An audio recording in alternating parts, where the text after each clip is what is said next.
এই দেহের সাথে রূহ কতদিন থাকবে, কতক্ষণ থাকবে, আল্লাহ সুবহানাহু ওয়া তাআলা সব কিছু নির্ধারিত করে ফেরেশতাকে পাঠিয়ে দিয়েছেন।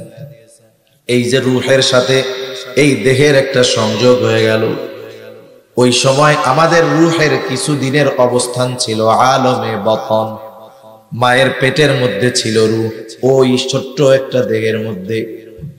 এরপরে নির্ধারিত মেয়াদকাল শেষে আল্লাহ তাআলা মায়ের রেহেম থেকে, গর্ভ থেকে আমাদের দুনিয়ায় পাঠাইলেন। এখন এই দেহের মধ্যে রূহটা আছে, রূহের অবস্থান হলো আলমে দুনিয়ায়। কারণ এখন আছি আমরা দুনিয়ায়, রূহের জগৎ থেকে মায়ের পেটে আলমে বতনে, আলমে বতন থেকে এখন আছে আলমে দুনিয়ায়।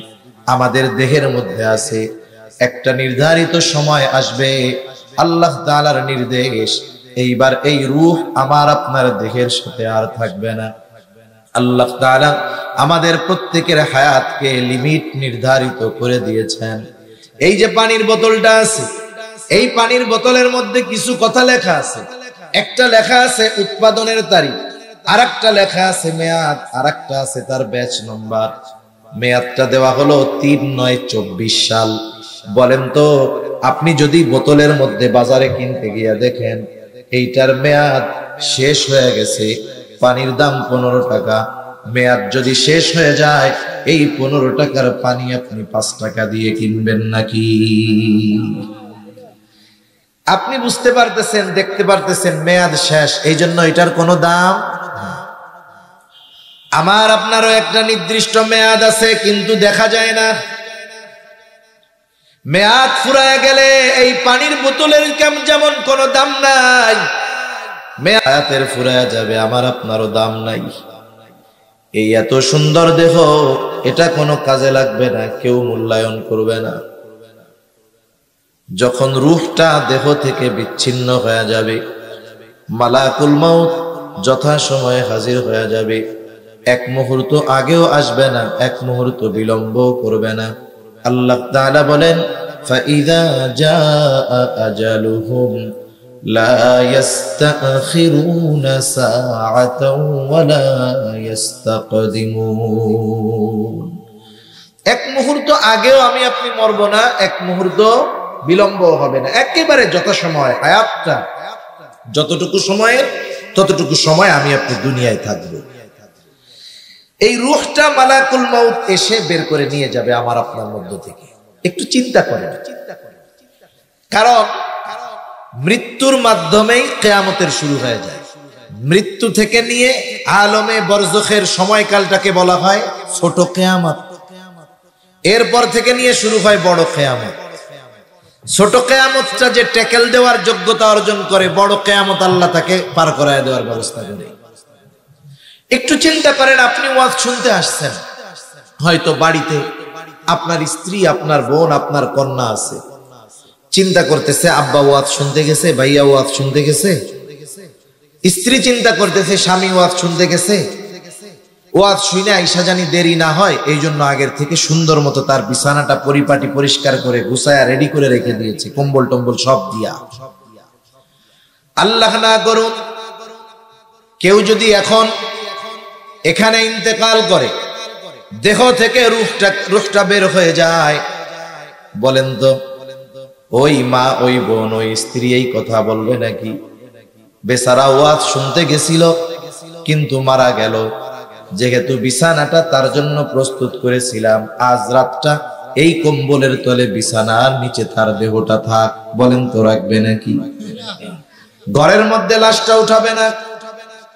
অথচ দেখেন এই অঙ্গ প্রত্যঙ্গের প্রতি কত মায়া। এই চেহারা না দেখলে যেই মায়ের অন্তরের মধ্যে শান্তি লাগতো না, যেই চেহারা না দেখলে স্ত্রীর অন্তরে শান্তি আসতো না, যেই চেহারা না দেখলে ভাইয়ের চেহারা না দেখলে বোনের ভালো লাগতো না, যখন রূহটা বের হয়ে যাবে এই দেহটাকে তারা নিজেই ঘরে তুলতে দিবে না।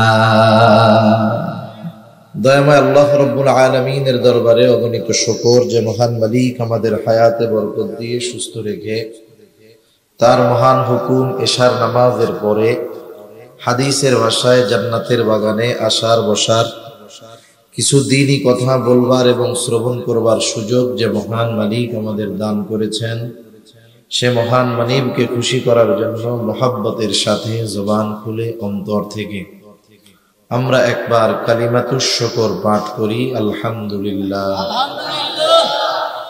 অগণিত দুরূদ ও সালাম সাইয়্যিদুল আম্বিয়া, আশরাফুল আম্বিয়া, খাতামুল আম্বিয়া, ইমামুল মুরসালিন, রাহমাতুল লিল আলামিন মুহাম্মাদুর রাসূলুল্লাহ সাল্লাল্লাহু আলাইহি ওয়াসাল্লামের উপর। সম্মানিত উপস্থিতি, এই দুনিয়াতে এক সময় আমরা কেউ ছিলাম না, আবার একটা সময় আসবে যে এ দুনিয়াতে আমরা কেউ থাকবো না। এখন এই মুহূর্তে যারা দুনিয়াতে আছে, মোটামুটি একথা বলা যায় 100 বছর পরে আমাদের কেউই আর এই দুনিয়াতে থাকবে না। আমাদের দেহের সাথে রূহের একটা সংযোগ আছে, এটা যখন বিচ্ছিন্ন হবে এই দেহটার কোনো দাম নাই, কোনো মূল্য নাই। মানুষের আসল হলো রূহ। রূহ যদি না থাকে এ বডির কোনো দাম আছে? রূহ হলো অবিনশ্বর, চিরন্তন। রূহ কখনো আর ধ্বংস হবে না, কিন্তু বডি ধ্বংস হবে। এখন রূহ কেন ধ্বংস হবে না? কারণ রূহ কি জিনিস, রূহ দেখতে কেমন, ধরতে কেমন, আসলে এই বিষয়ের পরিপক্ক জ্ঞান আল্লাহ তাআলা দুনিয়ার কাউকেই দেন নাই। যখন রাসূলুল্লাহ সাল্লাল্লাহু আলাইহি ওয়াসাল্লাম এর মাঝে দ্বীনের দাওয়াত দেওয়া শুরু করেছেন, নিজের রিসালাতের কথা, নবুয়তির কথা তাদের মধ্যে জানাইছেন। কুরাইশরা ছিল ইসমাঈল আলাইহিস সালামের বংশধর। ইব্রাহিম আলাইহিস সালামের বড় ছেলে ইসমাঈল আলাইহিস সালামের বংশধর। কুরাইশদের মধ্যে তথা ইসমাঈল আলাইহিস সালামের বংশে মুহাম্মদুর রাসূলুল্লাহ সাল্লাল্লাহু আলাইহি ওয়াসাল্লামের আগে আর কোন নবী আসে নাই। কিন্তু ইব্রাহিম আলাইহিস সালামের আরেক সন্তান ইসহাক আলাইহিস সালাম, আরেক তার সন্তান ইয়াকুব আলাইহিস সালাম, ওনার আরেক নাম ইসরাঈল। এই ইয়াকুব আলাইহিস সালামের বংশধর, ওনার পর থেকে নিয়ে ঈসা আলাইহিস সালাম পর্যন্ত ধারাবাহিকতার ক্রমান্বয়ে নবী আসছে। তাহলে বাইলদের মধ্যে অবস্থা এমন হয়েছে, নবীজি সাল্লাল্লাহু আলাইহি ওয়াসাল্লাম বলেন কখনো নবী শূন্য হয় নাই। একজন নবী মারা গেছে তো আল্লাহ তাআলা আরেকজনকে নবুয়ত দিয়ে তার শূন্য স্থান পূরণ করে দিয়েছেন। বলেন তো, যাদের বংশে যাবে, যাদের গোত্রে ধারাবাহিকতার ক্রমান্বয়ে নবীর আগমন ঘটছে, ওই বংশের মানুষ নবীরা কোন চরিত্রের হতে পারে, কেমন হতে পারে, নবীরা কোন গুণে গুণান্বিত হতে পারে, বলেন তো তাদের জানা থাকবে কি থাকবে না? থাকবে। কিন্তু যাদের বংশ গোত্রে নবী আসে নাই হাজার হাজার বছর, নবী দেখতে কেমন, কেমন হয়, আচরণ কেমন, এটা তো আর তারা বুঝবে না। যেহেতু কুরাইশদের মধ্যে ইসমাঈল আলাইহিস সালামের পরে আর কোন নবী আসে নাই, সেজন্য ওরা নবী কেমন আসলে বুঝে না। নবীজি যখন তার নিজের নবুয়তির কথা তাদেরকে জানিয়েছেন, ওরা অবাক হয়ে গেছে। হায়রে, এই লোক বলে নবী! ওরা ভাবতো নবী হবে ফেরেশতার মতো, খাবে না, বিবাহ শাদী করবে না, বাজারে যাবে না। এজন্য বলতো মালি হাদার রাসূল ইয়াকুলুত তাআম ওয়া ইয়ামশি ফিল আসওয়াক। আরে এটা কেমন রাসূল? ইয়াকুলুত তাআম, সে আবার খাবারও খায়, ওয়া ইয়ামশি ফিল আসওয়াক, সে আবার বাজারেও বলে যায়। এটা আবার কেমনে নবী হয়? ওরা ভাবতো নবী হবে এমন যে খাবে না, বাজারে যাবে না, অন্যরকম এক জিনিস।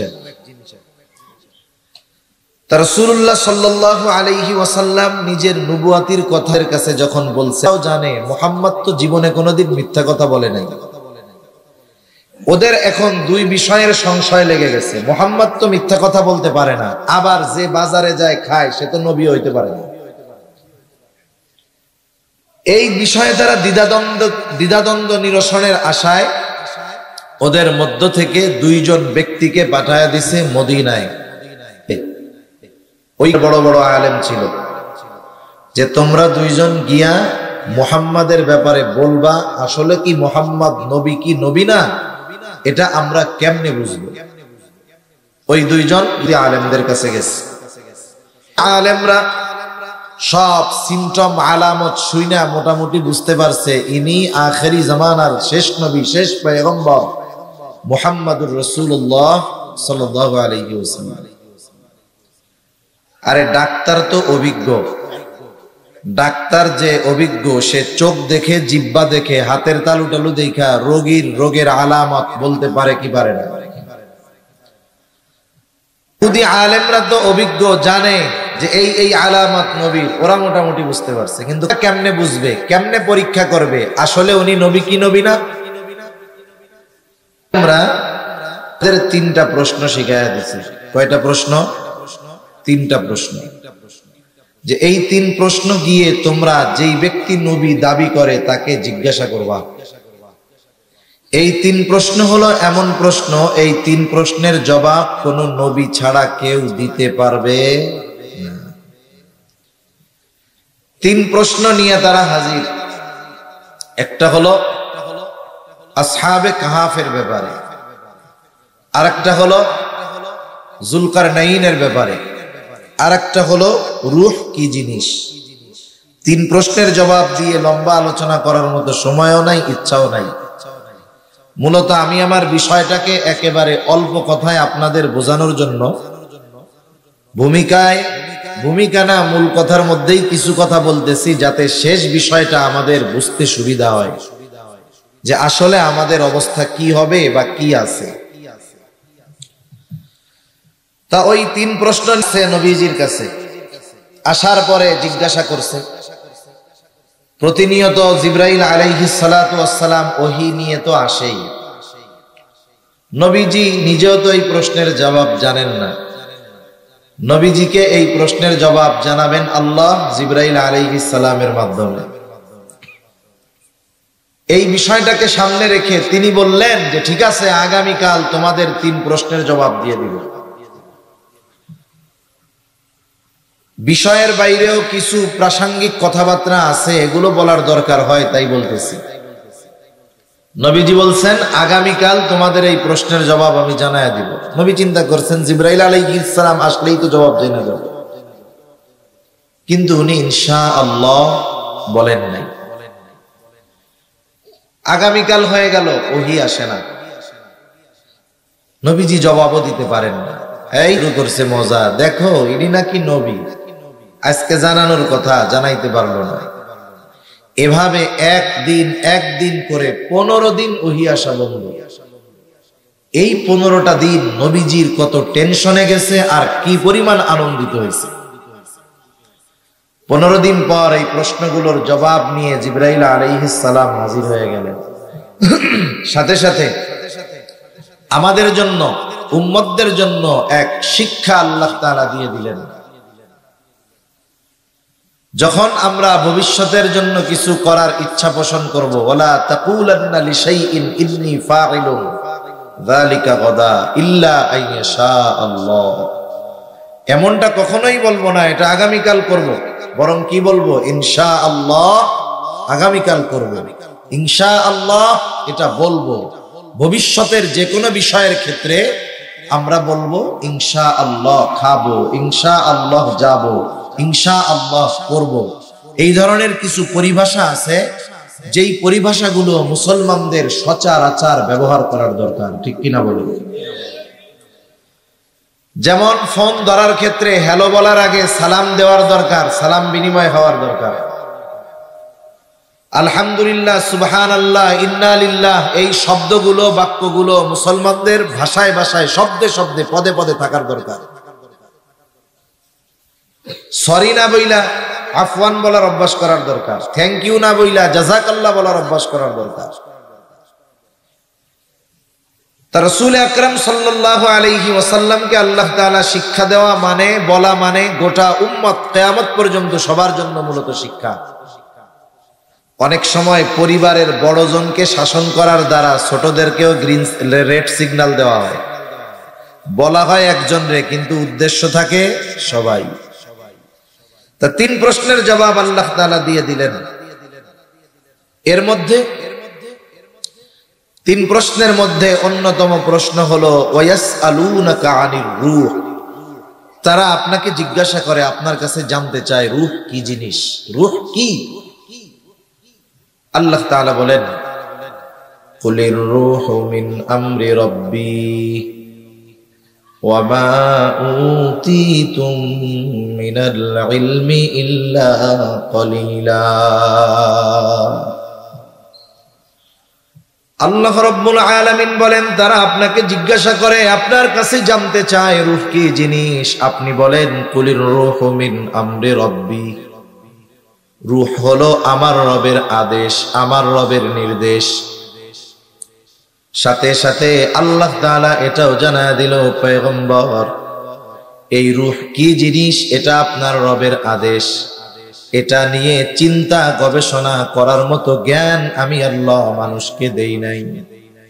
এই জন্যই আল্লাহ তাআলা এরপর সাথে সাথেই বলেন ওয়া মা উতীতুম মিনাল ইলমি ইল্লা কলিলা। আল্লাহ তাআলা বলেন, তোমাদেরকে অতি সামান্য জ্ঞান দেওয়া হয়েছে। আমাদেরকে আল্লাহ কি জ্ঞান দিয়েছেন বলেন? অতি সামান্য, অতি সামান্য জ্ঞান। কত সামান্য! আসলে কথা একটা আসলে এর পাশে আর একটা চলে আসে। একবার চিন্তা করি যে বাদ দিয়া দেই, আর একবার চিন্তা করি বলারও দরকার আছে যে আমাদের জ্ঞানের পরিধি কত বড় একটু জানি। সূরাতুল কাহাফের মধ্যে মূসা আলাইহিস সালাম আর খিজির আলাইহিস সালামের একটা সফরের ঘটনা আছে, শিক্ষা সফর। আপনাদের এলাকা থেকে ছাত্ররা, বিভিন্ন যুবকেরা মাঝে মধ্যে শিক্ষা সফরে যায় নাকি? এই সব হলো কুশিক্ষার সফর। কিসের সফর বলে? কুশিক্ষার সফর। এখানে কোনো সুশিক্ষা নাই, ওখানে যা হয় তা সব জায়গা বলাও যায়। শিক্ষা সফর হলো আপনি ওমরার সফরে গেছেন, হজের সফরে গেছেন, শিক্ষা সফর। এই যে ফেব্রুয়ারির 2, 3, 4 বিশ্ব ইজতেমা যাবেন, সফরে বের হবেন, ওইগুলো হলো শিক্ষা সফর। আর জাগতিক অধিকাংশ যে শিক্ষা সফরের নামে যায় এগুলা হলো কুশিক্ষার সফর, গোনার সফর, পাপের সফর। তা সফর শুরু হয়েছে কি দিয়া? 2 জনে সমুদ্র পাড়ি দেওয়ার জন্য একটা নৌকার মধ্যে উঠছে। নৌকার মধ্যে সমুদ্র পাড়ি দিবে, 2 জন উঠছে। হঠাৎ একটা দৃশ্যের দিকে 2 জনেরই নজর গেল। যারা সমুদ্র পথে সফর করেছেন, নদী পথে সফর করেছেন, তারা দেখে থাকবেন সমুদ্রের মধ্যে বিভিন্ন রকমের পাখি উড়ে, গাংচিল উড়ে, পাখি উড়ে। কিছু কিছু পাখি আছে যখন ওই পাখির পানি তৃষ্ণা পায়, সে উড়ন্ত অবস্থায় তার ঠোঁট পানির সাথে লাগায়া পানি পান করে। খিজির আলাইহিস সালাম মূসা আলাইহিস সালামকে ওই দৃশ্য দেখাইলেন। এরপরে খিজির আলাইহিস সালাম মূসা আলাইহিস সালামকে বলতেছে, ভাই মূসা, আল্লাহ তাআলার জ্ঞান যদি হয় এই সমগ্র সমুদ্র পরিমাণ, আল্লাহ তাআলার জ্ঞান যদি হয় এই সমুদ্রের সমগ্র পানির সমপরিমাণ, এই জ্ঞানের তুলনায় গোটা সৃষ্টি জগতের জ্ঞান হলো ওই পাখির ঠোঁটে যতটুকু পানি লেগে আছে তার চাইতেও অনেক কম। কথা বুঝেন নাই মনে হয়? বুঝতে পারছেন? তাহলে এই কথা শুনে সুবহানাল্লাহ মুখ দিয়ে বাইর হবে না তো বোবা মানুষের? জোরে বলেন সুবহানাল্লাহ। আল্লাহর জ্ঞান যদি হয় সমুদ্র পরিমাণ, গোটা সৃষ্টি জগতের জ্ঞান হইল পাখির ঠোঁটে লেগে থাকা 1 ফোঁটা পানির পরিমাণ। এই জ্ঞান গোটা সৃষ্টি জগতের মধ্যে আল্লাহ বন্টন করে দিছে, তাই দুনিয়ার মানুষের ঠেলায় অস্থির। তাহলে আল্লাহ তাআলা বললেন, রূহ হলো আপনার রবের আদেশ প্রত্যাদেশ। আমার রব যেমন চিরন্তন, রবের আদেশ নিষেধ আদেশ এগুলাও চিরন্তন, রবের কথাও চিরন্তন, কালামও চিরন্তন। এই যে কোরআনুল কারীম এটা নশ্বর নাকি অবিনশ্বর, এই বিষয় নিয়ে ইমাম আহমদ ইবনে হাম্বলের উপরে কত জুলুম অত্যাচার। তিনি বলেছেন আমার রব যেমন চিরন্তন, রবের আদেশ রবের কথা এই কোরআনও তেমন চিরন্তন। যেহেতু আমার রব চিরন্তন, রূহ হইল আমার রবের আদেশ, এই রূহটাও আল্লাহ তাআলা করেছেন চিরন্তন। রূহের কোনো ধ্বংস হবে না, শুধু রূহ স্থান পরিবর্তন করে। আল্লাহ সুবহানাহু ওয়া তাআলা হযরত আদম আলাইহিস সালাতু ওয়াস সালামের পৃষ্ঠদেশ থেকে কিয়ামত পর্যন্ত যত মানুষ আসবে, দুনিয়ায় যত মানুষ আছে, অতীতে যত মানুষ এসেছে, সব মানুষের রূহ আল্লাহ তাআলা একত্রে বাহির করেছেন। সব রূহগুলোকে একত্রে রেখেছেন যেই স্থানে, সেই স্থানের নাম হলো আলমে রূহ। তাহলে আমাদের রূহ প্রথমে যেই স্থানে ছিল সেটার নাম হলো রূহের জগৎ। এরপরে আল্লাহ রাব্বুল আলামিন মা বাবার মাধ্যমে মায়ের রেহেমের ভিতরে একেবারে সামান্য এক ফোঁটা শুক্র কীট থেকে আল্লাহ তাআলা আমাকে আপনাকে একটা স্ট্রাকচার, একটা দেহ দিলেন। উল্লেখ করার মতো কিছুই আমার আপনার ছিল না। আল্লাহ তাআলা কোরআনুল কারীমের মধ্যে বলেন, হাল আতা আলাল ইনসানি হিনুম মিনাদ দাহরি লাম ইয়াকুন শাইআম মাযকুরা। প্রত্যেকটা মানুষ কি এমন কিছু কাল অতিক্রম করে নাই যে তার উল্লেখ করার মতো কোনো কিছুই ছিল না। এরপরে মায়ের রেহেমের ভিতরে একটা সময় আল্লাহ তাআলা রক্তপিণ্ডে সেটাকে পরিণত করলেন। এরপরে আবার প্রসেসিং করে আল্লাহ তাআলা একটা মাংসপিণ্ডে মায়ের পেটের ভিতরে ওই এক ফোঁটা শুক্র কীটকে আল্লাহ তাআলা একটা মাংস টুকরায় তৈরি করলেন। 120 দিনের প্রসেস শেষ। এইবার আল্লাহ তাআলার নির্দেশে ফেরেশতা মায়ের পেটের ভিতরে আইসা হাজির। ওই মরা মৃত মাংস পিণ্ডের মধ্যে আল্লাহ তাআলার আদেশে ফেরেশতা যখন রূহ ফুঁকে দিল, মায়ের পেটের ভিতরে মরা ওই মাংসের টুকরাটা জিন্দা হয়ে গেল। এই দেহটা প্রথমে মৃত ছিল, এই দেহটা প্রথমে কি ছিল? এজন্য আল্লাহ তাআলা কোরআনুল কারীমে সূরা মুলকের মধ্যে বলেন, আল্লাযী খালাকাল মাউতা ওয়াল হায়াতা লিয়াবলুয়াকুম আইয়ুকুম আহসানু আমালা। আল্লাহ তাআলা বলেন তিনি আল্লাহ, আল্লাযী খালাকাল মাউতা ওয়াল হায়া, যিনি মৃত্যু এবং জীবন সৃষ্টি করেছেন। এই দেহ আগে মৃত ছিল, জীবিত হয়েছে কেন? রূহ দেওয়ার কারণে। কথা বুঝতেছেন তো?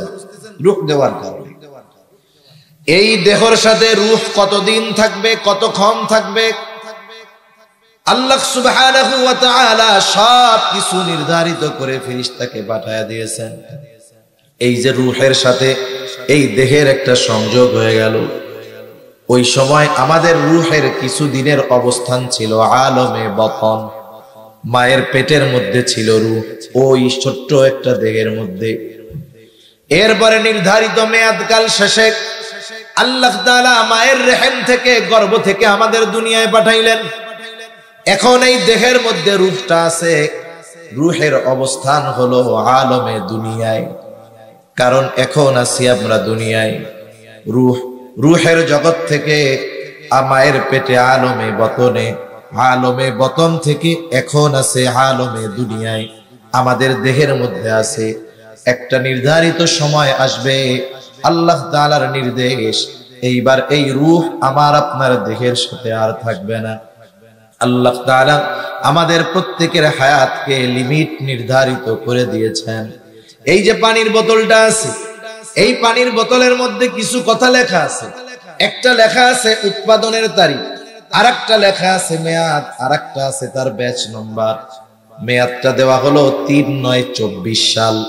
বলেন তো, আপনি যদি বোতলের মধ্যে বাজারে কিনতে গিয়ে দেখেন এইটার মেয়াদ শেষ হয়ে গেছে, পানির দাম 15 টাকা, মেয়াদ যদি শেষ হয়ে যায় এই 15 টাকার পানি আপনি 5 টাকা দিয়ে কিনবেন নাকি? আপনি বুঝতে পারতেছেন, দেখতে পারতেছেন মেয়াদ শেষ, এই জন্য এটার কোনো দাম। আমার আপনারও একটা নির্দিষ্ট মেয়াদ আছে, কিন্তু দেখা যায় না। মেয়াদ ফুরায় গেলে এই পানির বোতলের যেমন কোনো দাম নাই, মেয়াদের ফুরায় যাবে আমার আপনারও দাম নাই। এই এত সুন্দর দেহ, এটা কোনো কাজে লাগবে না, কেউ মূল্যায়ন করবে না। যখন রূহটা দেহ থেকে বিচ্ছিন্ন হয়ে যাবে, মালাকুল মউত যথাসময়ে হাজির হয়ে যাবে। এক মুহূর্ত আগেও আসবে না, এক মুহূর্ত বিলম্ব করবে না। আল্লাহ তাআলা বলেন, ফাইযা জাআ আজালুহুম লা ইস্তাখিরুনা সাআতাও ওয়া লা ইস্তাকদিমুন। এক মুহূর্ত আগেও আমি আপনি মরব না, এক মুহূর্ত বিলম্ব হবে না, একেবারে যথাসময়। হায়াতটা যতটুকু সময়ের ততটুকু সময় আমি আপনি দুনিয়ায় থাকবো। এই রূহটা মালাকুল মউত এসে বের করে নিয়ে যাবে আমার আপনার মধ্য থেকে। একটু চিন্তা করেন, কারণ মৃত্যুর মাধ্যমেই কিয়ামতের শুরু হয়ে যায়। মৃত্যু থেকে নিয়ে আলমে বরজখের সময়কালটাকে বলা হয় ছোট কিয়ামত। এরপর থেকে নিয়ে শুরু হয় বড় কিয়ামত। ছোট কিয়ামতটা যে ট্যাকেল দেওয়ার যোগ্যতা অর্জন করে, বড় কিয়ামত আল্লাহ তাকে পার করায় দেওয়ার ব্যবস্থা করে। একটু চিন্তা করেন, আপনি ওয়াজ শুনতে আসছেন, হয়তো বাড়িতে আপনার স্ত্রী, আপনার বোন, আপনার কন্যা আছে, চিন্তা করতেছে আব্বা ওয়াজ শুনতে গেছে, ভাইয়া ওয়াজ শুনতে গেছে। স্ত্রী চিন্তা করতেছে স্বামী ওয়াজ শুনতে গেছে, ওয়াজ শুনে আইসা জানি দেরি না হয়, এই জন্য আগের থেকে সুন্দর মতো তার বিছানাটা পরিপাটি পরিষ্কার করে গুছায়া রেডি করে রেখে দিয়েছে, কম্বল টম্বল সব দিয়া। আল্লাহ না করুন কেউ যদি এখন এখানে ইন্তেকাল করে, দেহ থেকে রূহটা বের হয়ে যায়, বলেন তো ওই মা, ওই বোন, ওই স্ত্রী এই কথা বলবে নাকি? বেচারা ওয়াজ শুনতে গেছিল কিন্তু মারা গেল, যেহেতু বিছানাটা তার জন্য প্রস্তুত করেছিলাম, আজ রাতটা এই কম্বলের তলে বিছানার নিচে তার দেহটা থাক, বলেন তো রাখবে নাকি? ঘরের মধ্যে লাশটা উঠাবে না। অথচ দেখেন এই অঙ্গ প্রত্যঙ্গের প্রতি কত মায়া। এই চেহারা না দেখলে যেই মায়ের অন্তরের মধ্যে শান্তি লাগতো না, যেই চেহারা না দেখলে স্ত্রীর অন্তরে শান্তি আসতো না, যেই চেহারা না দেখলে ভাইয়ের চেহারা না দেখলে বোনের ভালো লাগতো না, যখন রূহটা বের হয়ে যাবে এই দেহটাকে তারা নিজেই ঘরে তুলতে দিবে না। এটাই দুনিয়া, এটাই শেষ, তো কিয়ামত শুরু। আমাদের অঞ্চলে যখন কোনো মানুষ মারা যায়, মারা যাওয়ার পরে মাইকে তার মৃত্যুর খবর প্রচার করে, অমুক এলাকার অমুক আজ সন্ধ্যা 6 ঘটিকার সময় ইন্তেকাল করিয়াছে, আগামী দিন সকাল 9টায় অমুক ঈদগাহ ময়দানে তার জানাজা অনুষ্ঠিত হবে। অতএব সকল ধর্মপ্রাণ মুসল্লিদেরকে উক্ত মরহুমের মাগফিরাত কামনায় তার জানাজায় শরীক হওয়ার জন্য বিশেষভাবে অনুরোধ করা গেল। এই রকম প্রচার আপনাদের এলাকায় হয় নাকি? এই প্রচার করার সময় একটা শব্দ বলে ইন্তেকাল। ইন্তেকাল, ইন্তেকাল শব্দের অর্থ হলো স্থানান্তরিত হওয়া। স্থানান্তরিত হওয়া তার মানে এক জায়গায় ছিল, চলে গেছে আর এক জায়গায়। আসলে এই দেহটা আব্দুর রহিম, আব্দুল করিম না, মূলত রূহটাই হইল আব্দুর রহিম, আব্দুল করিম। এই জন্য বলে আব্দুর রহিম ইন্তেকাল করিয়াছে। এই দেহর থেকে যখন আব্দুর রহিমের রূহটা বের হয়ে যায়, তখন এই দেহটার নাম হয়ে যায় লাশ। লাশাইউন, যার মধ্যে কিছুই নাই। এইবার এই রূহ আর এক জগতে পদার্পণ করে, যেটাকে হাদিসের ভাষায় বলা হয় আলমে বরজাখ।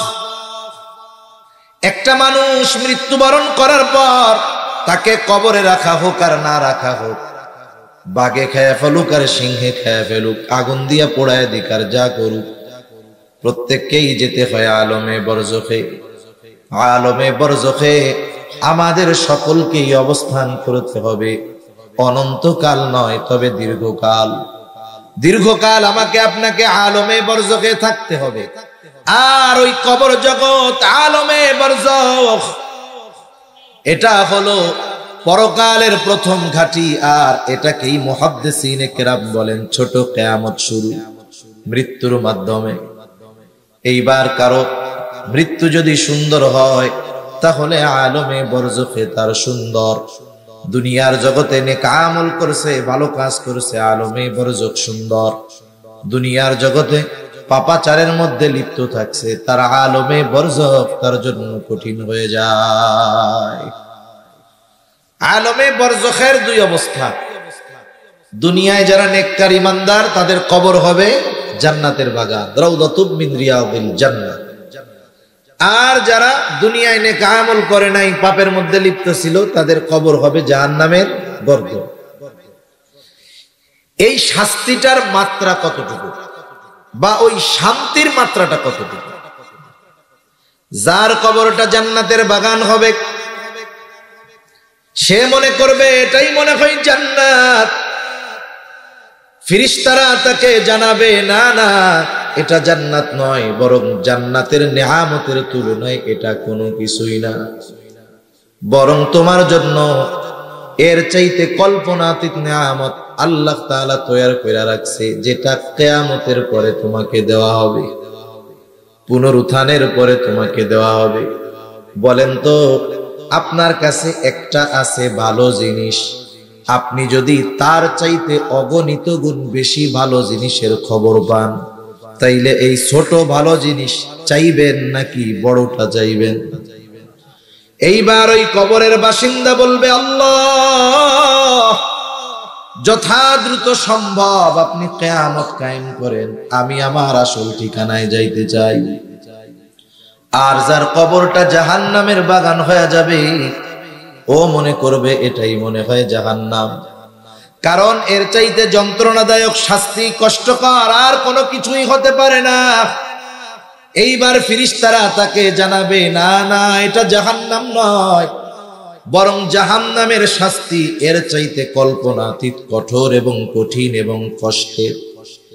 এই কথা শুনে ওই কবর যার জাহান্নামের গর্ত, সে এতটা ভীত সন্ত্রস্ত হয়ে যাবে, সে আল্লাহর কাছে বলতে থাকবে, আল্লাহ কিয়ামত যেন কখনোই কায়েম না হয়। একটা বিপদে আমি আপনি আছি, বিপদ তো এমনি কষ্টের, কিন্তু সামনে যায় মনে করতেছি এই বিপদ টিপদ আর থাকবে না। কিন্তু বিশ্বস্ত একজন আমারে বলল, ভাই আপনি যেই বিপদে আছেন সামনের বিপদের তুলনায় আপনি জান্নাতে আছেন। তখন বলেন তো, আমি কি ওই সামনের বিপদ কামনা করব নাকি ছোট বিপদ নিয়ে কমুজাক এটাই থাক? শাস্তির তীব্রতা এত মনে করবে জাহান্নাম, কিন্তু জাহান্নামের শাস্তির কথা শুনে মনে করবে হায় রে এটাই ভালো। এভাবে চলতে থাকবে দীর্ঘকাল। এক সময় সিংগায় ফুৎকারের মাধ্যমে মানুষের আলমে বরজখে অবস্থানের মেয়াদকাল শেষ হবে। আল্লাহ তাআলা কোরআনুল কারীমের মধ্যে বলেন, وَنُفِخَ فِي الصُّورِ فَصَعِقَ مَنْ فِي السَّمَاوَاتِ وَمَنْ فِي الْأَرْضِ إِلَّا مَنْ شَاءَ اللَّهُ ثُمَّ نُفِخَ فِيهِ أُخْرَى فَإِذَا هُمْ قِيَامٌ يَنْظُرُونَ। আল্লাহ রাব্বুল আলামিন বলেন, প্রথমবার যখন সিংগায় ফুৎকার দেওয়া হবে, ফাসাহিকা মান ফিস সামাওয়াতি ওয়া মান ফিল আরদ, আসমান এবং জমিনের মাঝে যত প্রাণী আছে, যত প্রাণ আছে, সব ওই আওয়াজের তীব্রতায় অজ্ঞান হয়ে যাবে। ইল্লা মান শাআল্লাহ, তবে আল্লাহ তাআলা যা চান, যেগুলো চান সেগুলো ছাড়া। মুফাসসিরিনে কেরাম বলেন, ওই আওয়াজে প্রথমে সব মানুষেরা অজ্ঞান হবে, এরপরে তাদের মৃত্যু ঘটবে। এই মৃত্যুর মাধ্যমে দুনিয়ার জগতে মানব জাতির অবস্থানের মেয়াদকাল শেষ হবে। সর্বশেষ যেই লোকটা দুনিয়া থেকে ইন্তেকাল করবে তাকেও কম পক্ষে 40,000 বছর আলমে বরজখে থাকতে হবে। প্রথম সিংগায় ফুৎকারের মাধ্যমে মানব জাতির এই দুনিয়ার অবস্থানের মেয়াদকাল শেষ। আল্লাহ তাআলা বলেন সুম্মা নুফিখা ফীহি উখরা ফাইদা হুম কিয়ামুন ইয়ানদুরুন, অতঃপর পুনরায় আবার সিংগায় ফুৎকার দেওয়া হবে। এই সুম্মা অতঃপরের মধ্যে পার হবে কমপক্ষে 40,000 বছর। কত বছর জোরে বলেন? 40,000 বছর পার হয়ে যাবে। আল্লাহ তাআলা বলেন সুম্মা নুফিখা ফীহি উখরা ফাইদা হুম কিয়ামুন ইয়ানদুরুন, অতঃপর যখন সিংগায় ফুৎকার দেওয়া হবে প্রত্যেকের অবস্থান স্থল থেকে উঠে দাঁড়ায়া যাবে। ফাইদা হুম কিয়ামুন ইয়ানদুরুন, শুধু দাঁড়াবে তা নয়, ডানে বামে শুধু তাকায়া দেখতে থাকবে কি হচ্ছে এইগুলো, কি হচ্ছে এগুলো। ওইটা কি বলবে? আল্লাহ তাআলা সূরা জিলজালের মধ্যে বলেন ইদা জুলজিলাতিল আরদু জিলজালাহা ওয়া আখরাজাতিল আরদু আথকালাহা ওয়া ক্বালাল ইনসানু মা লাহা, যখন পৃথিবী প্রচন্ড রূপে কম্পন হবে, জমিন তার মধ্যে থাকা ভারী বস্তুগুলো উদ্গীরণ করে দিবে। মুফাসসিরিনে কেরাম বলেন এর দ্বারা মানুষের দেহ, লাশ, অথবা এমনটা হতে পারে যে মাটির তলে যত খনিজ পদার্থ আছে, স্বর্ণের খনি, হীরার খনি, সব উদ্গীরণ করে দিবে। মানুষেরা যখন তাকায় দেখবে কি বলবে? ওয়াকালাল ইনসানু মা লাহা, মানুষ বলবে আরে এগুলো কি হইতেছে। চিন্তা করবে দুনিয়ায় এই সম্পদের জন্যই তো দিন ছাড়ছিলাম, সম্পদের জন্যই কাড়াকাড়ি মারামারি করছিলাম, হায় রে এগুলো কি হচ্ছে। অবস্থা কি হবে মানুষের? রাসূলুল্লাহ সাল্লাল্লাহু আলাইহি ওয়াসাল্লাম জানায় দেন অবস্থা বড় করুন। আল্লাহর নবী বলেন কিয়ামতের দিন মানুষকে যখন পুনরুত্থিত করা হবে সকলে বস্ত্রহীন বিবস্ত্র অবস্থায় উঠবে। আয়েশা সিদ্দিকা রাদিয়াল্লাহু তাআলা আনহা বলেন ইয়া রাসূলুল্লাহ, মানুষেরা যে বিবস্ত্র অবস্থায় উঠবে একজন কি আরেকজনের দিকে তাকাবে না? মানুষেরা কি লজ্জা পাবে না? একজন আরেকজনের দিকে তাকাবে না? একটু চিন্তা করেন কিয়ামতের বিভীষিকা, কিয়ামত কত ভয়ানক একটা সময়, কিছুই শুরু হয় নাই। অনেক সময় দেখবেন বৈশাখ মাস যখন হয় মাঝে মধ্যে কাল বৈশাখী ঝড় হয়, হয় না? আকাশ পরিষ্কার, কোনো মেঘ নাই, হঠাৎ করে 10 মিনিটের ভিতরে গোটা আকাশ কালো মেঘে মেঘাচ্ছন্ন হয়ে যায়। ভর দুপুরে এতটা মেঘ, এতটা অন্ধকার, কেমন যেন আমাবস্যার গুটগুটে কালো অন্ধকার। ঝড়ও হইতেছে না, বৃষ্টিও হইতেছে না, শুধু আবহাওয়ার এতটুকু পরিবর্তন। বলেন তো এই পরিবর্তনটা যখন আমাদের পরিলক্ষিত হয় অন্তরের মধ্যে ভীতি সঞ্চার হয় কি হয় না? আবহাওয়ার পরিবর্তনে অন্তরের মধ্যে ভয়ের সৃষ্টি হয়। কিয়ামতের দিন এমন এক থমথমে ভাব বিরাজ করবে যে মানুষেরা উঠেই আতঙ্কগ্রস্ত, ভীত সন্ত্রস্ত থাকবে। এত ভীত থাকবে, বিবস্ত্র অবস্থায় উঠানো হবে কিন্তু কেউ কারো দিকে তাকাবে না। নবীজি তাই বলেন আয়েশা, মানুষ এতটা চিন্তিত ভীত থাকবে যে কেউ আরেকজনের দিকে তাকানোর বিষয়টা চিন্তাও করবে না। শুধু তাই না, যার কবরে আযাব ছিল আযাব, সে তো মনে করতেছিল জাহান্নাম।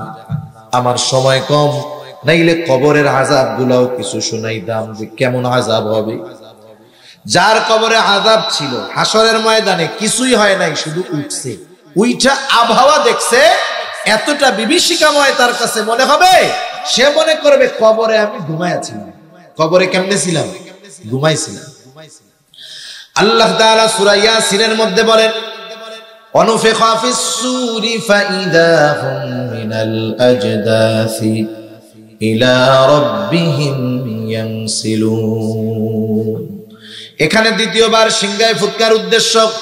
আল্লাহ তাআলা বলেন অনুফিখা ফিস সূর ফাইদা হুম মিনাল আজদাসি ইলা রাব্বিহিম ইয়ানসিলুন। দ্বিতীয়বার সিংহায় ফুৎকারের পরে প্রত্যেককে তার কবর থেকে উঠায়া দেওয়া হবে, পুনরুজ্জীবিত করা হবে। ইলা রাব্বিহিম ইয়ানসিলুন, প্রত্যেকে তাদের রবের দিকে ছুটতে থাকবে। এই বিভীষিকাময় অবস্থা দেখে যাদের কবরে আযাব ছিল তারা বলবে, ক্বালু ইয়া ওয়াইলানা মান বা'আসানা মিন মারকাদিনা হাযা মা ওয়া'আদার রাহমানু ওয়া সাদাকাল মুরসালুন। আল্লাহ তাআলা জানায় দেন, ওই মানুষেরা বলবে, ইয়া ওয়াইলানা মান বা'আসানা মিন মারকাদিনা, হায় দুর্ভোগ, কে আমাদেরকে আমাদের অবস্থান স্থল থেকে জাগায়া দিল। বলেন তো, মানুষ যদি ঘুমায় তাইলে জাগানো যায়? ওরা মনে করবে আমরা ঘুমাইছিলাম, কে আমাদেরকে ঘুম থেকে জাগায়া দিল। অথচ ছিল আযাবের মধ্যে, কিন্তু কিয়ামতের অবস্থা দেখা কবরের আযাবের কথা তো ভুলবেই, মনে হবে কবরে আরামে তারা ঘুমায়াছিল। মানুষ যখন বড় বিপদে পড়ে তখন ছোট বিপদ মনে হয় আরামেই ছিল, ঠিক না? এইবার মুমিনরা অথবা ফেরেশতারা তাদের এই কথার জবাবে বলবে, হাযা মা ওয়া'আদার রহমান, এটাই হলো দয়াময় রহমানের সেই প্রতিশ্রুত দিবস, দয়াময়ের সেই প্রতিশ্রুত দিবস, যেই দিবসের সত্যায়ন রাসূলগণ করেছেন। ওয়া সাদাকাল মুরসালুন, রাসূলগণ যেই দিবসের সত্যায়ন করেছে, এই দিবসের এক নাম হলো ইয়াউমুল কিয়ামাহ, এই দিবসের এক নাম হলো ইয়াউমুল হাসর। কারণ হাসর একত্রিতকরণ দিবস। ওই দিন পৃথিবীর শুরু থেকে নিয়ে শেষ পর্যন্ত যত মানুষ এসেছে তাদের সকলকে একত্রিত করা হবে। ওই দিবসের এক নাম হলো ইয়াউমুল জাযা, প্রতিদান দিবস। কারণ মানুষের পূর্ণ প্রতিদান আল্লাহ তাআলা কিয়ামতের দিন দিবে। দুনিয়ায় একটা মানুষ যত ভালো কাজ করুক না কেন, আল্লাহ তাআলা ওই ভালো কাজের পূর্ণ প্রতিদান দুনিয়ায় দেন না। একটা মানুষ দুনিয়ায় যত মন্দ কাজ করুক না কেন, আল্লাহ তাআলা তার ওই মন্দ কাজের পূর্ণ প্রতিদান দুনিয়ায় দেন না। ভালো কাজের পূর্ণ প্রতিদান, মন্দ কাজের পূর্ণ প্রতিদান আল্লাহ তাআলা দিবেন ওই কিয়ামতের দিন। ওই দিনটার আরেক নাম হলো ইয়াউমুল জাযা, অর্থাৎ প্রতিদান দিবস। যদি আল্লাহ কিয়ামত কায়েম না করত তাইলে মুমিনদের উপরে বেইনসাফি করা হইত, মুমিনদের উপরে বেইনসাফি করা হইত। আল্লাহ তো বেইনসাফি করেন না। এজন্য কিয়ামত কায়েম কইরা দুনিয়ায় মুমিনের ভালো কাজের প্রতিদান দিবে। কিয়ামত কায়েম করে মৃত্যুর মাধ্যমে কিয়ামতের দিকে আমাদের নিয়ে ওই কিয়ামতের দিন আল্লাহ তাআলা দুনিয়ায় যারা মন্দ কাজ করেছে, বেঈমান, তাদের কর্মের পূর্ণ প্রতিদান আল্লাহ তাআলা। এজন্য আল্লাহ তাআলা জানায় দেন, কুল্লু নাফসিন যায়িকাতুল মাউত, প্রত্যেকটা মানুষকে মৃত্যুর স্বাদ আস্বাদন করতেই হবে। কেন মৃত্যু? আল্লাহ তাআলা বলেন, মৃত্যুর মাধ্যমে তোমাদেরকে আমি একত্রিত করব, কিয়ামতের দিন সবাইরে জমা করব। ও আল্লাহ, কেন জমা করবেন? আল্লাহ তাআলা বলেন, ওয়া ইন্নামা তুওয়াফাউনা উজুরাকুম ইয়াউমাল কিয়ামাহ, কারণ ওই কিয়ামতের দিন প্রত্যেককে তার কর্মের পূর্ণ প্রতিদান আমি আল্লাহ দিয়ে দিব। ওই দিনের বিচারক কে? জোরে বলেন তো, আরো আস্তে কোন, কে? আল্লাহ। দুনিয়ার বিচারক তো টাকা পয়সা খাইয়া পার্সিয়ালিটি করে, আল্লাহ তাআলা কি করবে? কেমন বিচার করবে আল্লাহ? আল্লাহ তাআলা কোরআনুল কারীমের মধ্যে বলেন, وَنَضَعُ الْمَوَازِينَ الْقِسْطَ لِيَوْمِ الْقِيَامَةِ فَلَا تُظْلَمُ نَفْسٌ شَيْئًا وَإِنْ كَانَ مِثْقَالَ حَبَّةٍ مِّنْ خَرْدَلٍ أَتَيْنَا بِهَا كَفَى بِنَا حَاسِبِينَ। আল্লাহ তাআলা বলেন, আমি কিয়ামতের দিন ন্যায় বিচারের বিচারালয় প্রতিষ্ঠা করব, ন্যায় বিচারের আদালত কায়েম করব আমি আল্লাহ। কারণ আল্লাহ হলেন মালিক ইয়াউমিদ্দিন, আল্লাহ তাআলা হলেন বিচার দিবসের একচ্ছত্র অধিপতি হলেন আল্লাহ। ওই দিনের বিচারক তিনি। আল্লাহ তাআলা বলেন, এমন বিচারালয় কায়েম করব, ফালা তুযলামু নাফসুন শাইআ, কারো প্রতি সামান্যতম জুলুম করা হবে না, অবিচার করা হবে না। এমনটা হবে না কর্ম নাই কিন্তু বিচার করছি তা না। আমি কিয়ামতের দিন শুধু অপরাধীকে হাজির করব তা নয়, সাথে সাথে তার অপরাধগুলোকেও আমি আল্লাহ হাজির করব। ওয়া ইন কানা মিসকালা হাববাতিন মিন খারদালিন আতাইনা বিহা, সে যদি দুনিয়াতে সরিষা দানা পরিমাণ কোনো আমল করে, আতাইনা বিহা, ওইটা সহ আমি আল্লাহ তাকে হাজির করব। সুবহানাল্লাহ বলেন।